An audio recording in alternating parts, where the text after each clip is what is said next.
जय हिंद सभी को। आप सभी का स्वागत है आपके अपने इस एजुकेशनल प्लेटफॉर्म पे। आज कई दिनों बाद हम पुनः अपनी वास्तविक अवस्था में आ चुके हैं। आशा करते हैं आप अभी स्वस्थ और मस्त होंगे। देखिए, पिछली पॉलिटी के क्लास में हमने अनुच्छेद 19 तक आप लोगों को क्लियरली बता चुका था। आज के इस वीडियो लेक्चर में हम अनुच्छेद 20 से आगे फॉरवर्ड देखेंगे।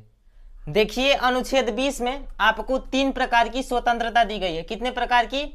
3 प्रकार की स्वतंत्रता। अच्छा, इसकी एक खास बात बताएं। देखिए, जितने भी जो पेशेवर अपराधी होते हैं, जो जघन्य अपराधी होते हैं, उनको और कुछ कानून पता हो या ना पता हो, लेकिन यह सब तीनों कानून उनको पते होते हैं, क्योंकि वो जानते हैं कि हमको कब कौन सी सज़ा सुनाई जाएगी, हमको कितनी बार सज़ा सुनाई जाएगी, क्या हमको अपने विरुद्ध गवाही देने की ज़रूरत है या नहीं है। ठीक है, तो यह उनको अच्छे तरीके से पता होता है। यह आपके लिए भी जानना बहुत ज़रूरी है। क्यों? क्योंकि मान लीजिए कि आपने भी कोई अपराध कर दिया, परिस्थिति जन्य आपने भी कोई अपराध कर दिया। अपराध किया नहीं जाता है, कभी कभी हो भी जाता है। एक होता है पेशेवर अपराध, एक होता है परिस्थिति जन्य अपराध। पेशेवर अपराध वह होता है जो कहीं भी किसी को भी मारता चलता है। ठीक है, मतलब किसी का कुछ सामान छीन लेना, किसी का डाका डालना, ये सब पेशेवर अपराधी होते हैं। परिस्थिति जन्य अपराध क्या होता है? जैसे मान लीजिए कि आप रोड पे जा रहे हैं, ठीक, सामने से कोई अपोनेंट आया और आपको एक थप्पड़ जड़ दिया, ठीक है, और आपने भी एक थप्पड़ उसको जड़ दिया, तो आपने कौन सा अपराध किया? परिस्थितिजन्य अपराध किया।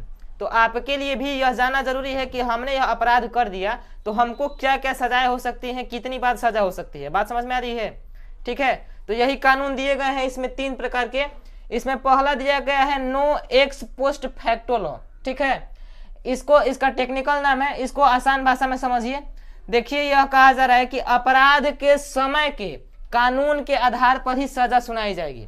ठीक है, अपराध के समय, जिस भी समय आपने अपराध किया है और उस समय उस अपराध की क्या सजा है, उसी आधार पर ही आपको सजा सुनाई जाएगी। बात समझ में आ रही है?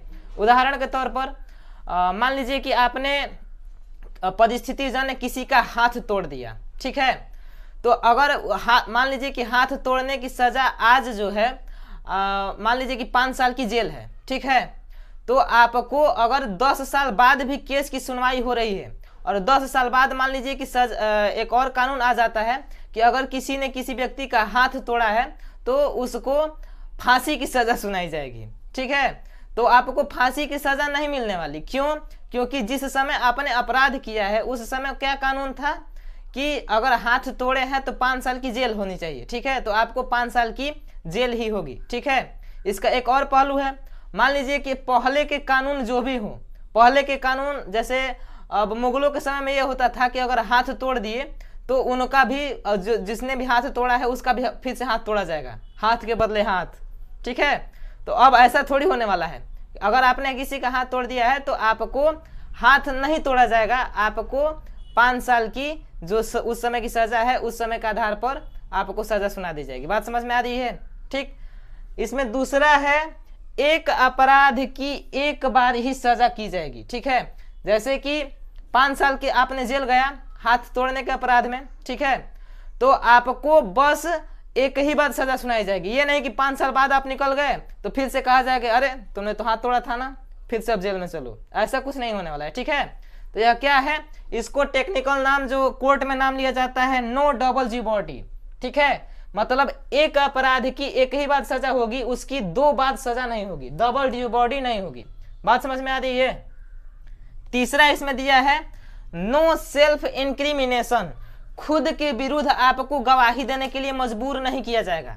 मतलब कि आपने कोई भी अपराध किया है तो आपको यह मजबूर नहीं किया जाएगा कि तुम साबित अपने आप को कहो कि तुम एक अपराधी हो, ऐसा कभी नहीं कहा जाएगा।